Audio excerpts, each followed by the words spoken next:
Now it's 7:42 West African time. This is Daybreak. Thank you for staying with us. Now, on the International Day of Democracy, ActionAid Nigeria is urging the government to uphold accountability and the rule of law.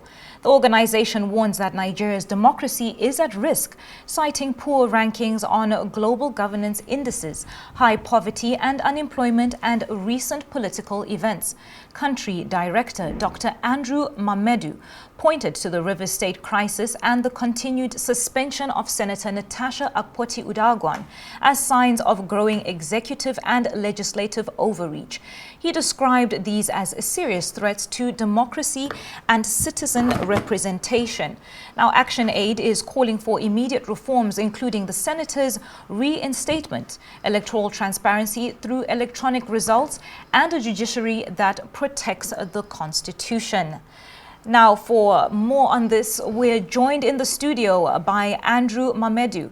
He is the country director of ActionAid Nigeria. Welcome to Daybreak. Thank you very much. Now, jumping straight into it, regarding the Senator Natasha comments that you made in your press release, what does her continued suspension say about the National Assembly's respect for, court rulings? Thank you very much.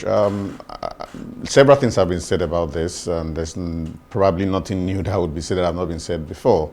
But clearly, its implication is the Kogi people are not represented. It has a gender implication, and this is also undermining democracy.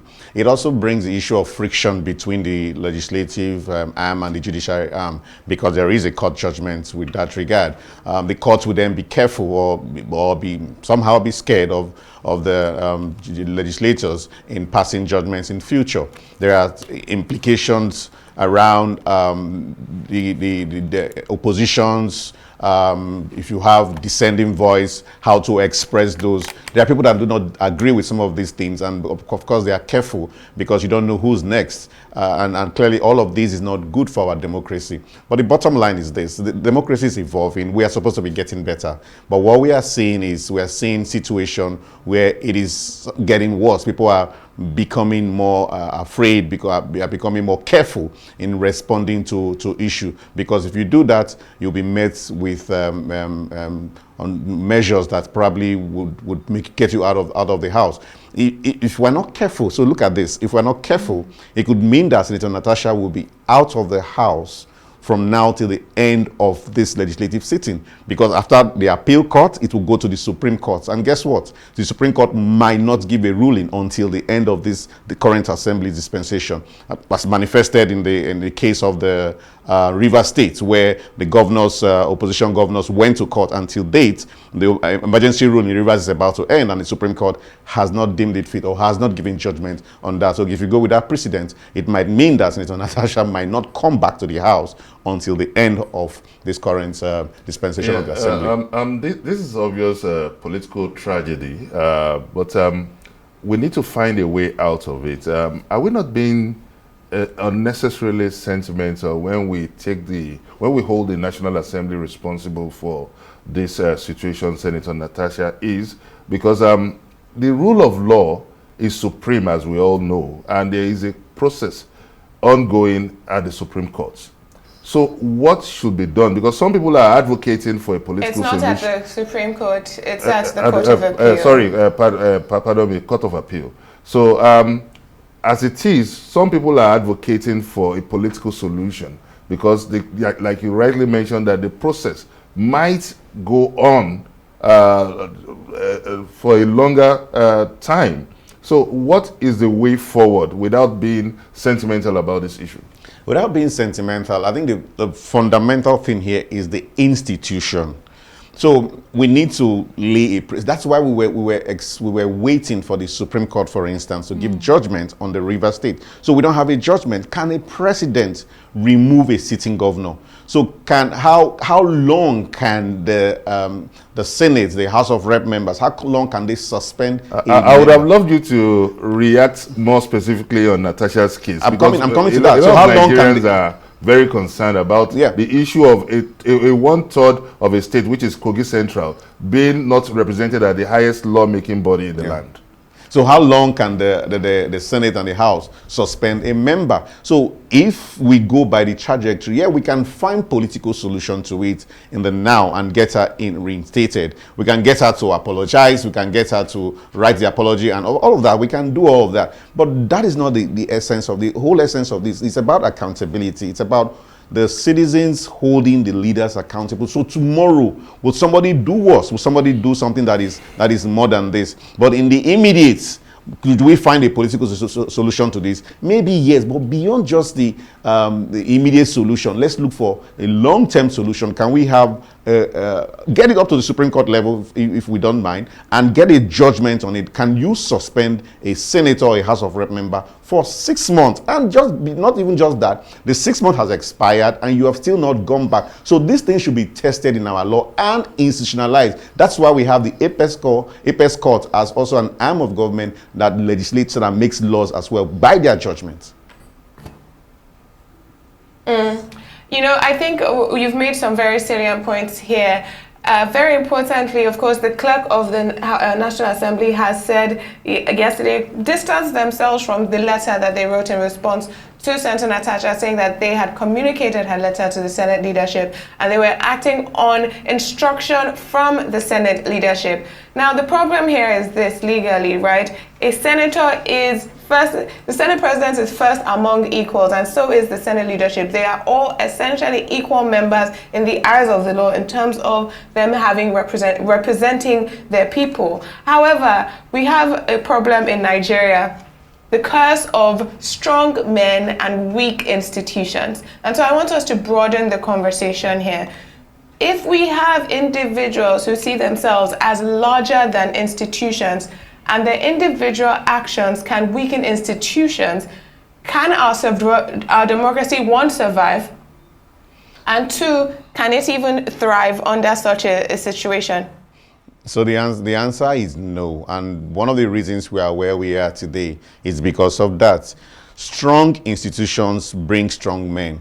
But strong men do not necessarily bring strong institutions, not necessarily. So our fight should be, how do we make sure that we have strong institutions? So how do we make sure that we are guided by the rule of law? So it is humans moving away from the state of nature, Thomas Hobbes' state of nature, when life was brutally short and nasty, coming and saying there's a social contract where we are able to give ourselves and say we abide by the rules and regulation of the government, and the government in turn will ensure the welfare, but by welfare and protection of lives and property, but by laid down rules. So that those are the institutions that we are supposed to form that guides its operation. It is not at the wills and caprices of individuals. So if you have strong men, it has its advantage. So sometimes it might work, but if you have strong men that are of course of the opposite direction, that works against the rule of law, then you have yourself to pay for it. So in this instance, dissent should not be an opportunity to punish people. People have a right to oppose you and say, I disagree with you. Objectively, of course, you can disagree. So in this instance, most of us are disagreeing with this action, but respectfully we are disagreeing, and does not mean that then the person should be made to pay for it precariously. So clearly, we should have strong institutions. That's the role of civil society. That's the role of the media, to hold our government accountable. That's why we must announce these things. And it is not a case of just ignoring everybody's voices and opinion around this. Look at what is happening in Nepal today. All of these issues. So, sorry, because of our time, we need to jump in here. And let's get it clear now, because we need a lot of clarity here. It seems the issue of subjudice is being equivocally weaponized now from both parties.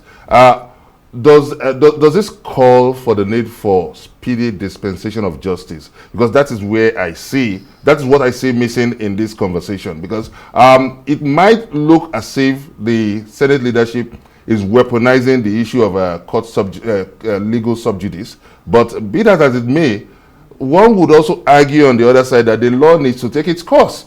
So is it about correcting the lacuna in the Constitution now. Okay, thank you very much. So we cannot pick and choose when it suits us. So I think that's the issue here. So when it suits us, there are several examples of similar cases that are in court, and of course those people are not made to wait until the court process is exhausted. So even the biggest one of them is when you have election. So you don't, for now, you don't have to wait. So you have House of Assembly, Senate members that are sworn in, and you don't have to wait until the whole court process is exhausted. So we cannot pick and choose. However, of course, we need to get a speedy delivery of judgment. That doesn't stop us from giving a speedy delivery of judgment. But I think, like you said, a political solution is the Senate president should be the bigger person here. The Senate president should be the one to say, okay, you know what, Senator Natasha, because of Nigerians, if not for anything, because of Nigerians, the cry of Nigerians, the voices of Nigerians, media, civil society, and all of those involved in this, let us come on,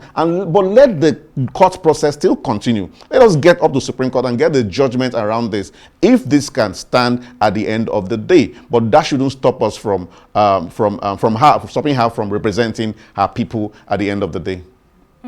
Now, at the moment, we're at the helm of something big with Rivers State. And in one of your write-ups, which I have in front of me, you describe the Rivers State of Emergency Declaration as a, quote, dangerous display of executive outreach. Now, can you give us a live response right now to what exactly you meant in those words?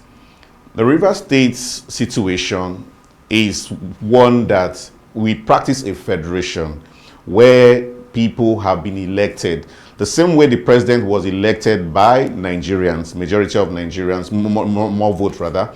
Then the same way you have the Rivers State governor and House of Assembly members elected by the people of Rivers. So if they've been elected, it means that there are constitutional ways they can be removed. Yes, the president and the team argues that the suspension state of emergency could also mean the removal of the governor. We have seen it in the past, and we thought that we had gone past it. We got to a situation, yes, when President Goodluck Jonathan declared a state of emergency, but he was not allowed to remove the sitting governor or the House of Assembly. If you remove the sitting governor and House of Assembly, of course you are sliding towards military or dictatorship rule. That is what we had, and of course some of the constitutional rights will be suspended. So what we are saying here is let the courts, even if the governor resumes in a couple of days' time, but let the court give a judgment once and for all.